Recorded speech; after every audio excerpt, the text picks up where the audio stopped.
Typing coaching centre में विजय का पहला दिन था। वह अपनी सीट पर बैठा टाइप सीखने के लिए नियमावली पुस्तिका पढ़ रहा था। तभी उसकी निगाह अपने केबिन के गेट की तरफ गई। कजरारे नैनों वाली एक सावली लड़की उसकी केबिन में आ रही थी।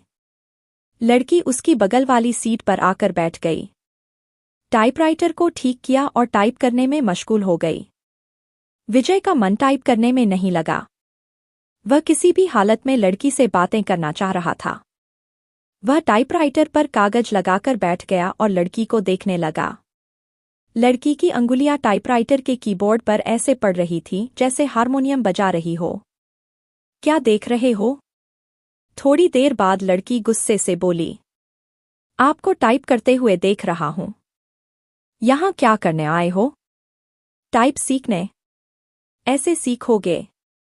लड़की के स्वर में तल्खी बरकरार थी। मेरा आज पहला दिन है, इसलिए मेरी समझ में कुछ नहीं आ रहा है। आप टाइप कर रही थी तो मैं देखने लगा कि आपकी अंगुलियां कैसे पड़ती हैं कीबोर्ड पर। आपको टाइप करते देखकर लगा मैं भी सीख जाऊंगा।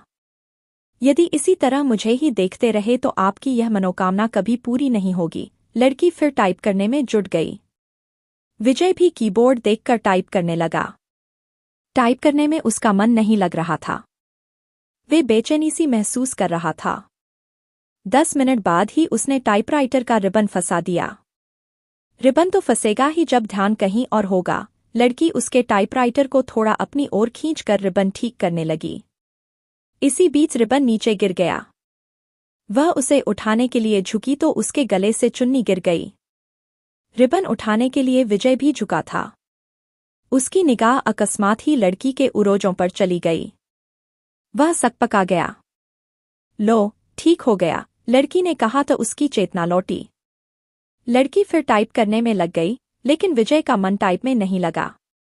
वह लड़की से बात करने की ताक में ही लगा रहा। मन नहीं लग रहा है? अचानक लड़की ने उससे पूछा तो बाछें खिल गईं। लगता है कि सीख भी नहीं पाऊंगा, आसार तो कुछ ऐसे ही दिखते हैं। आपका नाम? विजय ने बात को बढ़ाने के लिए सवाल कर दिया। सरिता। अच्छा नाम है, लेकिन मुझे इस नाम से नफरत है। क्यों? कोई एक कारण हो तो बताए। यह कहते हुए सरिता अपनी सीट से उठी और पर्स कंधे पर टांगते हुए केबिन से बाहर निकल गई। विजय उसे जाते हुए देखता रहा। उसके जाने के बाद उसने टाइपराइटर पर डाली। टाइपराइटर उसे उदास लगा। इसी दिन से विजय हवा में उड़ने लगा। रातों को छत पर घूमने लगा। तारे गिनता और उनसे बातें करता। चांदनी रात में बैठकर कविताएं लिखता।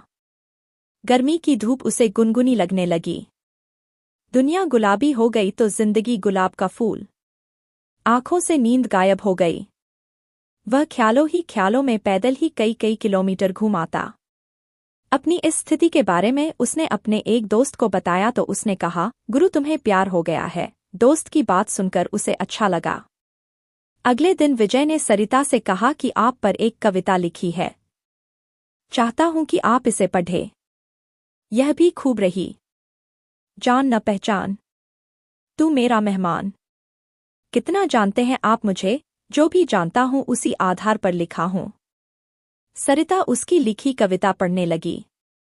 सरिता, कलकल करके बहने वाली जलधारा लोगों की प्यास बुझाती किसानों के खेतों को सींचती राह में आती है। बहुत बाधा फिर भी मिलती है सागर से उसके प्रेम में। सागर साहिल पर पटकता है सिर उनके प्रेम की प्रगाढ़ता का प्रमाण। पूर्णमासी की रात में उठने वाला ज्वार भाटा सरिता है तो सागर है। सरिता के बिना रेगिस्तान हो जाएगा सागर। सागर के प्रेम में सरिता लांघती है पहाड़ पठार और मानव निर्मित बाधाओं को। कविता के नीचे उसने विजय की जगह सागर लिखा था। सरिता ने उसे देखा और कागज विजय की तरफ बढ़ा दिया। विजय ने कहा कि मैं चाहता हूं कि आप इसे टाइप कर दें। इसे छपने के लिए भेजना है। सरिता कुछ नहीं बोली। कागज को सामने रखकर टाइप करने लगी। विजय उसे देखता रहा। इस बात का आभास सरिता को भी था कि विजय उसे ही देख रहा है, लेकिन उसने कोई विरोध करने के बजाय पूछा कि आप कवि हैं? बनने की कोशिश कर रहा हूं। कवि भगोड़े होते हैं, सरिता ने उसकी ओर देखते हुए कहा। उसकी इस टिप्पणी से विजय सकपका गया। कवि अपने सुख के लिए कविता रचता है। रचते समय वह कविता के बारे में सोचता है। उसके बाद वह कविता को उसके हाल पर छोड़ देता है। कविता जब संकट में होती है तो कवि कविता के पक्ष में खड़ा नहीं होता। यह आप कैसे कह सकती हैं? मैं समझती हूं कि आदमी की जिंदगी भी एक कविता है। मेरी जिंदगी एक कविता है। मेरी जिंदगी मुझे अच्छी नहीं लगती, इसलिए कविता भी मुझे अच्छी नहीं लगती। अरे वाह, आप तो कवि हैं। अभी आपने जो कहा वह तो कविता है। कविता नहीं, कविता का प्रलाप है, उसकी वेदना, जो उस कवि के कारण उपजी है जिसने मेरी जिंदगी की रचना की। इतना कहकर सरिता केबिन से बाहर चली गई। कैसी है यह? विजय ने सरिता के टाइपराइटर को देखा। लगा जैसे टाइपराइटर किसी शोक गीत की रचना में मशगूल है। आज उन्होंने बातें अधिक कीं। उनके वार्तालाप को देखकर टाइपिंग इंस्टीट्यूट चलाने वाली मैडम ने उनके पास आकर कहा कि आजकल तो तुम काफी खुश हो सरिता। बदले में सरिता केवल मुस्कराई। विजय भी मुस्कराया। तो क्या मेरे प्यार की गंध इसे भी लग गई? अगले दिन सरिता जब इंस्टीट्यूट आई तो काफी सजी जी थी। नया गुलाबी सूट पहने थी। बालों का स्टाइल बदला हुआ था। विजय को सरिता का यह बदला रूप अच्छा लगा। वह अपनी भावनाओं को दबा नहीं पाया। बोला, काफी सुंदर लग रही हो। जवाब में जब सरिता ने मुस्कुराते हुए थैंक यू का फूल जब उसकी तरफ फेंका तो उसकी इच्छा हुई कि वह खड़ा होकर नाचने लगे और जोर जोर से चिल्लाए कि उसे प्यार हो गया है। आदमी जब निराश होता है या फिर लक्ष्य के प्रति उसकी स्थितियां साफ नहीं होती हैं तो वह धर्म और ज्योतिषी की शरण में चला जाता है। विजय की भी हालत कुछ ऐसी ही थी। वह सरिता को चाहने लगा था, लेकिन सरिता भी उसे चाहती है यह स्पष्ट नहीं था। वह अपनी बेरोजगारी से भी परेशान था। घरवाले शादी के लिए अलग से दबाव डाल रहे थे। लिहाजा एक दिन वह ज्योतिषी के पास चला गया। नौकरी पाने के लिए वह ज्योतिषी से नुस्खे पूछता रहता है। उसने सोचा कि प्रेम पाने के लिए भी ग्रह नक्षत्रों की चाल जान ली जाए। नौकरी के लिए तो ज्योतिषी कभी कहता है कि आपकी कुंडली में काल सर्प दोष है जो आपके शुभ कार्यों में बाधक है। इसकी शांति के लिए घर में मोर पंख रखें और प्रतिदिन उसे 2-3 बार अपने शरीर पर घुमाएं। सोमवार के दिन चांदी से बना सर्प का जोड़ा शिवलिंग पर चढ़ाएं। नित्य श्री गणेश जी की उपासना करें।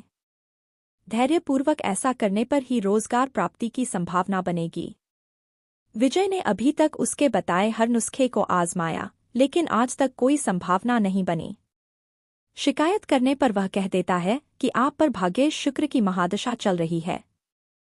शुक्र के बलवर्धन के लिए शुक्रवार के दिन 5.5 रत्ती का ओपल चांदी में जड़वाकर दाहिनी मध्यमा में धारण करें। पंडित जी, मेरी कुंडली में प्रेम है कि नहीं?